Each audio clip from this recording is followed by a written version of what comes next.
அடுத்ததாக number 3 நினச்சவங்களுக்கான card என்ன வருது, அதாவது நெக்ஸ்ட் வீக்கான ப்ரெடிக்ஷன்ஸ் ஒரு கைடன்ஸ் ஒரு பிளஸிங்ஸ் என்ன வருது அப்படின்னு பார்க்கலாம். ஸோ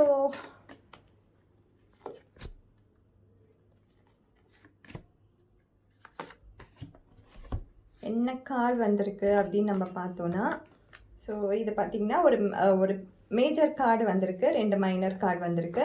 ஸோ மேஜர் கார்டு பார்க்கும்பொழுது டெம்பரன்ஸ் தான். டெம்பரன்ஸ் வந்து இந்த ஏஞ்சல் ஆர் இந்த யூனிவர்ஸ் வந்து நம்மளுக்கு பிளஸ்ஸிங் கொடுக்கறதுக்கான வெயிட் பண்ணிட்டு இருக்காங்க. பிளஸ்ஸிங் கொடுக்கறதுக்கு வெயிட் பண்ணிட்டு இருக்காங்க. அந்த ஏஞ்சல் வந்து எப்படி அவங்களோட இமோஷன்ஸை பேலன்ஸ் பண்ணிட்டு இருக்காங்களோ, எந்த தருணத்துலையுமே அந்த பேலன்ஸிங்கை மட்டும் விட்டுறாதீங்க. இந்த வாரம் வர வாரம் வந்து சில தருணங்களில் ரொம்ப இமோஷ்னலாக நம்ம வந்து அந்த சுச்சுவேஷனை ஹேண்டில் பண்ணுற மாதிரி இருக்கும். பட் கொஞ்சம் அவேர்னஸோட, கொஞ்சம் மெச்சூரிட்டியோட அந்த விஷயங்களை நீங்கள் ஹேண்டில் பண்ணும்பொழுது இந்த யூனிவர்ஸே வந்து உங்களுக்கு டிசிஷன் எடுக்கிறதுக்கான வாய்ப்புகளை கொடுக்கும். டிசிஷன் மேக்கர்ஸாக நீங்களே மாறுவீங்க. ஒரு விஷயத்தை வந்து சொல்யூஷன் ஃபோக்கஸ்டாக பார்க்கும்பொழுது அந்த விஷயம் வந்து சிம்பிளாக முடிஞ்சிடும். அதை விட்டுட்டு இது ஏன் நடந்துச்சு, இது எப்படி நடந்துச்சு, இது யாரால நடந்துச்சு அப்படின்னு சொல்லி அதற்கான ரீசனிங்கை நம்ம பார்த்துட்டு இருக்கும்பொழுது அந்த விஷயம் கண்டிப்பாக சால்வ் ஆகவே ஆகாது. அது இன்னுமே ப்ரொலாங் பண்ணிகிட்டே தான் போகும், ட்ராக் ஆகிட்டே போகும். ஓகே, ஒரு சுச்சுவேஷன் இதுதான், அது எந்த தருணத்தில் வேணாலும் இருக்கட்டும், அது ரிலேஷன்ஷிப்லையாக இருக்கட்டும், ஆர் ஃபேமிலிலையாக இருக்கட்டும், குழந்தைங்க கிட்டேயா இருக்கட்டும், படிப்புலையாக இருக்கட்டும், வேலை செய்கிற இடத்துலையா இருக்கட்டும், எங்கே வேணாலும் இருக்கட்டும், பிஸ்னஸ் பண்ணுற ஏரியாவில் கூட இருக்கட்டும், ஒரு சுச்சுவேஷன் நம்ம இப்போ பார்த்துட்டு இருக்கோம், அதை வந்து ஹேண்டில் பண்ணிகிட்டு இருக்கோம். அந்த ஹேண்டில் பண்ணிகிட்டு இருக்கும்பொழுது அதற்கான சொல்யூஷனை தான் நம்ம ஃபோக்கஸ் பண்ணி போகணுமே கண்டி இமோஷன்ஸை வந்து அங்கே ட்ரெயின் ஆக விடக்கூடாது. இமோஷன்ஸை ட்ரெயின் ஆக விடும்பொழுது என்ன ஆகுதுன்னா, இன்னும் நெகட்டிவிட்டி வந்து நம்மக்கிட்ட பேட்சப் பண்ணிக்கோ, வாங்க சேர்ந்து பழகலான்ற மாதிரி பேட்சப் பண்ணிக்கோ, இன்னும் நெகட்டிவாக தான் அந்த சுச்சுவேஷன் மாறும். ஸோ அடுத்ததாக பார்க்கும்பொழுது கிங் ஆஃப் வான்ஸ்ன்னு சொல்லும்பொழுது இந்த கிங் பார்த்தீங்கன்னா நல்லா சஃபிஷியண்ட்டாக ஹாப்பியாக ஒரு த்ரோனில் உட்காந்துட்டு இருக்காரு. ரெடி, நான் மூமெண்ட்டில் இருக்கேன், நான் ரெடியாக இருக்கேன், எது நடந்தாலும் என்னுடைய தாட்ஸ் அண்ட் திங்கிங் வந்து நான் ரொம்ப வந்து ப்ராடாக வச்சுக்க போகிறேன், அதற்கான செயலை நான் செய்ய போகிறேன், எங்கேயுமே நான் ஸ்டேக்னண்ட்டாக நிற்க மாட்டேன், ready for war or fight எப்படி வேணாலும் நம்ம சொல்லலாம், அதற்காக நான் ரெடியாக இருக்கேன் அப்படின்ற மாதிரி இருக்காரு. அடுத்ததாக 3 ஆஃப் பென்டகல்ஸ்.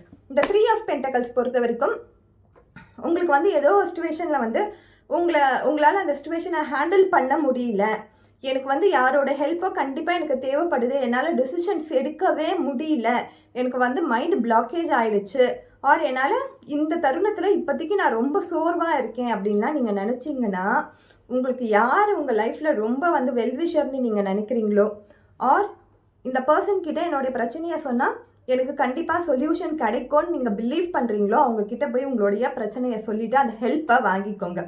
ஸோ இதுதான் இந்த வாரத்திற்கான கார்டு. கண்டிப்பாக ஒரு பிளஸ்ஸிங் கிடைக்கும். இந்த யூனிவர்ஸ் வந்து உங்களை பிளஸ் பண்ணுறதுக்கு வெயிட் பண்ணிகிட்டு இருக்கு. பட் நம்ம என்ன பண்ணணும்னா, ஒரு பிரச்சனையை வந்து தீர்க்கறதுக்கான வழியை தான் பார்க்கணுமே கண்டி அதை ப்ரொலாங் பண்ண வேண்டாம், அப்படியே ட்ராக் பண்ணி கூட்டிகிட்டு போக வேண்டாம். ஸோ அடுத்ததாக சிவா கார்டு நம்மளுக்கு என்ன மாதிரியான ரீடிங் கொடுக்குறாங்க, பிளஸிங் கொடுக்குறாங்க அப்படின்னு சொல்லி பார்க்கலாம். மெசேஜ் நம்மளுக்கு என்ன தராரு அப்படின்னு நம்ம பார்த்தோன்னா,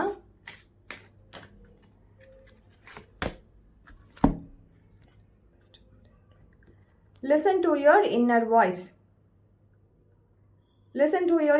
இந்த 3 கார்டு கூட இந்த கார்டு எப்படி கனெக்ட் ஆகுதுன்னு பாருங்க.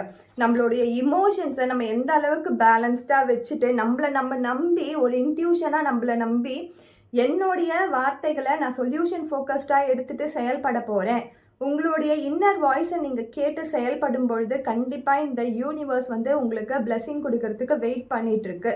சிவா கார்டோட அந்த கனெக்டிவிட்டியை பாருங்கள். நம்ம 3 நம்பருக்காக ஒரு கார்டு 3 கார்டு எடுத்தோம், ஆனால் அது கூட இதோட மெசேஜும் எந்த அளவுக்கு கனெக்ட் ஆகுதுன்னா ஒரு 100% அக்யூரேட்டாக கனெக்ட் ஆகுது. ஸோ நீங்கள் ஒரு பிரச்சனையை வந்து சொல்யூஷன் ஃபோக்கஸ்டாக பாருங்கள், உங்களுடைய இன்ட்யூஷனை பிலீவ் பண்ணுங்கள். உங்களுக்கு முடியலன்ற தருணத்தில் மற்றவங்க கிட்ட ஹெல்ப் கேளுங்க, அந்த பிரச்சனை அப்படியே சால்வ் ஆகிடும். அது ப்ரொலாங் பண்ணாதீங்க, ட்ராக் பண்ணாதீங்க. அது இன்னும் பிரச்சனையாக தான் கொடுக்குமே கண்டி உங்களுக்கு ஒரு ஹாப்பியான ஒரு சந்தோஷத்தை கொடுக்காது, ஒரு செல்ஃப் சாட்டிஸ்ஃபைடாக கொடுக்காது, செல்ஃப் ஹாப்பினஸை கொடுக்காது. ஸோ கொஞ்சம் பேஷண்ட்டாக இருந்து எல்லா தருணங்களையும் ஹேண்டில் பண்ணுங்கள், மெச்சூர்டாக ஹேண்டில் பண்ணுங்கள். Thank you so much.